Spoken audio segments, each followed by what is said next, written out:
ബീഹാർ നിയമസഭാ തെരഞ്ഞെടുപ്പിൽ ജനവിധി അട്ടിമറിക്കപ്പെട്ടെന്ന ആരോപണവുമായി പ്രതിപക്ഷം രംഗത്തെത്തിയിരിക്കുകയാണ്. തെരഞ്ഞെടുപ്പിൽ വ്യാപക ക്രമക്കേട് നടന്നെന്നും വോട്ടർ പട്ടിക, വോട്ടെടുപ്പ്, വോട്ടെണ്ണൽ പ്രക്രിയകളിൽ നിയമവിരുദ്ധ ഇടപെടൽ നടന്നെന്നുമാണ് കോൺഗ്രസ് ആരോപിച്ചിരിക്കുന്നത്.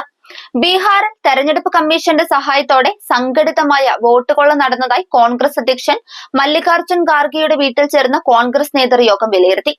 ഇന്ത്യ സഖ്യത്തിലെ ഘടകകക്ഷി നേതാക്കളുമായി ഖാർഗെയും ലോക്സഭാ പ്രതിപക്ഷ നേതാവ് രാഹുൽ ഗാന്ധിയും ടെലിഫോണിൽ സംസാരിച്ച ശേഷമാണ് ബീഹാർ വോട്ടെടുപ്പിനെ കുറിച്ചുള്ള ഗൗരവമുള്ള ആരോപണവുമായി കോൺഗ്രസ് രംഗത്തെത്തിയത്. ബീഹാറിൽ നടപ്പാക്കിയ വോട്ടർ പട്ടിക തീവ്ര പരിഷ്കരണം ബി.ജെ.പി. ജെ.ഡി.യു സഖ്യത്തിനായുള്ള നിലമുറുക്കലായിരുന്നുവെന്ന് കോൺഗ്രസ് നേതൃയോഗത്തിന് ശേഷം AICC general secretary K C. Venugopal പറഞ്ഞു. ബീഹാറിൽ നടന്നത് സംഘടിതമായ ക്രമക്കേടാണ്. അർഹരായ 65 ലക്ഷത്തോളം പേരെ വോട്ടർ പട്ടികയിൽ നിന്ന് പുറന്തള്ളിയത് ബി.ജെ.പിക്ക് വേണ്ടിയായിരുന്നു. മാത്രമല്ല, അനർഹരായ നിരവധി വോട്ടർമാരെ പട്ടികയിൽ ഉൾപ്പെടുത്തുകയും ചെയ്തു. ഇതുമായി ബന്ധപ്പെട്ട തെളിവുകൾ ശേഖരിക്കുകയാണെന്നും വസ്തുതാന്വേഷണം പൂർത്തിയായ ശേഷം നിയമ നടപടിയിലേക്ക് നീങ്ങുമെന്നും വേണുഗോപാൽ പറയുകയാണ്. പല മണ്ഡലങ്ങളിലും വോട്ടർ പട്ടികയുമായി ബന്ധപ്പെട്ട് നിരവധി പരാതികൾ ഉയർന്നെങ്കിലും കമ്മീഷൻ അതൊന്നും പരിഗണിച്ചില്ലായിരുന്നു. തെരഞ്ഞെടുപ്പ് നടപടികളിലെ ക്രമക്കേട് ചൂണ്ടിക്കാട്ടിയിട്ടും നടപടിയുണ്ടായില്ല.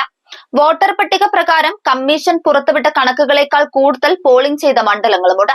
ഇത്തരം മണ്ഡലങ്ങളിലെ വോട്ട് കണക്കിലെ പൊരുത്തക്കേട് മഹാഗഡ്ബന്ധൻ സ്ഥാനാർത്ഥികളും നേതാക്കളും കമ്മീഷന് മുന്നിൽ പരാതിയായി നൽകിയെങ്കിലും നടപടിയുണ്ടായില്ല.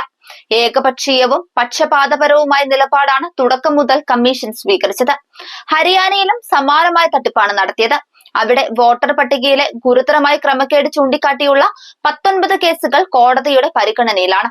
ബീഹാറിലെ വെട്ടിപ്പുമായി ബന്ധപ്പെട്ട് തേജസ്വി യാദവുമായി കോൺഗ്രസ് നേതൃത്വം സംസാരിച്ചിട്ടുണ്ട്. ക്രമക്കേടിലൂടെ ബി.ജെ.പി. ജയിപ്പിക്കാനാണ് തെരഞ്ഞെടുപ്പ് കമ്മീഷൻ ശ്രമിച്ചത്. കൃത്യമായ ഡേറ്റ ശേഖരിച്ച ശേഷം ഇന്ത്യ സഖ്യം ഒന്നിച്ചിരുന്ന് തുടർ നടപടി തീരുമാനിക്കുമെന്നും വേണുഗോപാൽ പറഞ്ഞു.